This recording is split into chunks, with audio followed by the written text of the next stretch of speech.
Baik, kali ini kita akan menghitung median modus kuartil 1, kuartil 2, kuartil 3, dan simpangan kuartil, varian, serta simpangan baku pada data tunggal. Contoh, ada 8 data tunggal, 5, 9, 7, 6, 7, 12, 10, 8. Jadi kita mau mencari meannya atau rata-ratanya. Jadi, jika angkanya tidak berurutan, akan lebih mudah kita urutkan dulu dari yang terkecil ke yang besar ya.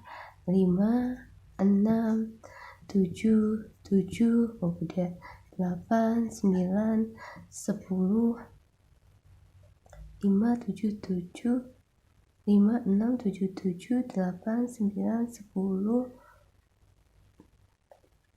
dan 12 ya. Setelah dihitung ada 8, jadi sama ada 8 data tunggal. Nah, jadi untuk mencari rata-rata atau mean, yang pertama rata-rata, ini simbol rata-rata ya, atau mean, rumusnya adalah jumlah datanya, jumlah data, jumlah X dibagi jumlah frekuensinya. Nah, jadi jumlah datanya ya, 5 tambah 6 sampai tambah 12 ya, dijumlahkan semua dibagi karena ada 8 frekuensi dibagi 8. Nah, jadi kalau kita jumlahkan 10,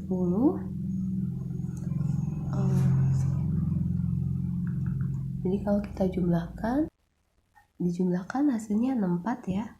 64 dibagi 8. Nah, jadi rata-ratanya 8. Nah, kemudian untuk cari median adalah titik tengah.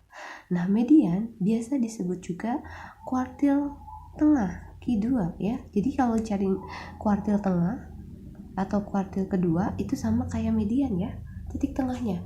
Nah, untuk mencari median kita harus mengurutkan angkanya ya. Kita ambil yang tengah-tengah. Jadi caranya adalah 5 kita coret 1 di depan, 12 coret 1 di belakang, 6 coret 1 di depan, coret 1 di belakang, coret 1 di depan, coret 1 di belakang, menyisakan 2 angka. Maka median adalah 7 tambah 8 dibagi 2.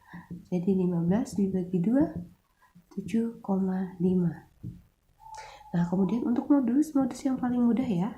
Modus itu adalah yang paling banyak muncul. Jadi setelah tadi kita urutkan, frekuensi yang paling banyak muncul adalah 7 ya. Maka modusnya 7 ya. Jika ada 2 yang frekuensinya sama, misalnya 7-nya ada 2, 10-nya ada 2, maka modusnya disebut 2 kali ya, 7 dan 10. Jangan dijumlahkan dibagi 2 ya. Jadi disatukan ya. Di satu-satu ditulis ya, jangan digabung. Nah, kemudian berikutnya adalah Q1, Q2, Q3. Nah, tadi kita sudah dapat Q2-nya ya, kuartil kedua, kuartil tengah. Nah, untuk cari kuartil 1 dan kuartil 3, saya tulis lagi urutannya ya, 5, 6, 7, 7, 8, 9, 10, 12. Nah, tadi kita sudah dapat ya, kuartil tengahnya di sini ya, Q2-nya ya. Nah, maka di sini akan dibagi 2, lalu kita coret lagi. Setelah dibagi dia, kita coret 1 di depan, 1 di belakang di batasnya ya. Kemudian menyisakan 2. Nah, ini adalah Q1. Nah, untuk Q2 sama ya. Coret 1 di depan, coret 1 di belakang, menyisakan 2 angka. Kalau menyisakan 1 angka langsung jawabannya ya. Tapi kalau 2 angka kita hitung dulu. Maka Q1-nya adalah 6 tambah 7, 6 tambah 7 dibagi 2, 6,5. Kemudian Q3-nya adalah 9 tambah 10 bagi 2, yaitu 9,5.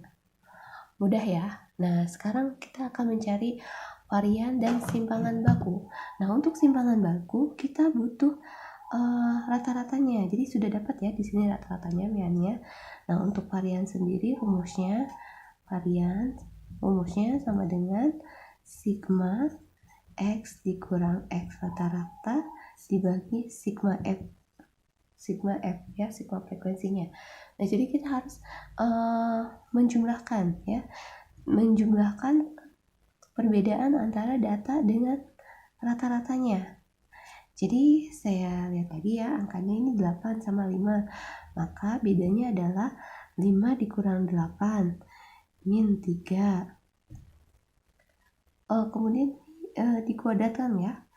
Min 3 kuadrat ditambah, kemudian 8 sama 9, 9 kurang 8, 1 kuadrat, ditambah 7 kurang 8, min 1 kuadrat, ditambah 6 dikurang 8,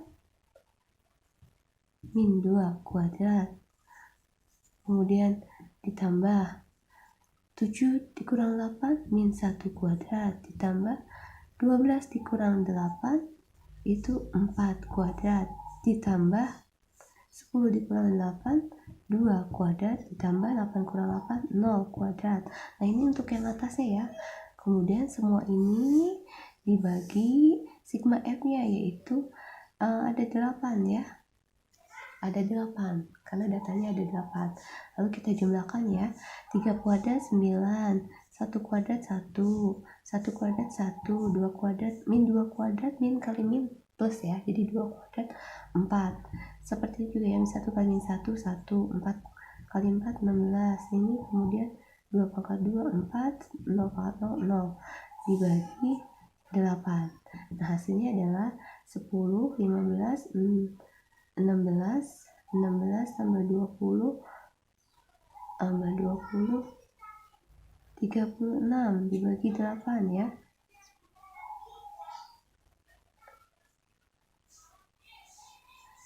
Jadi jawabannya adalah 4,5.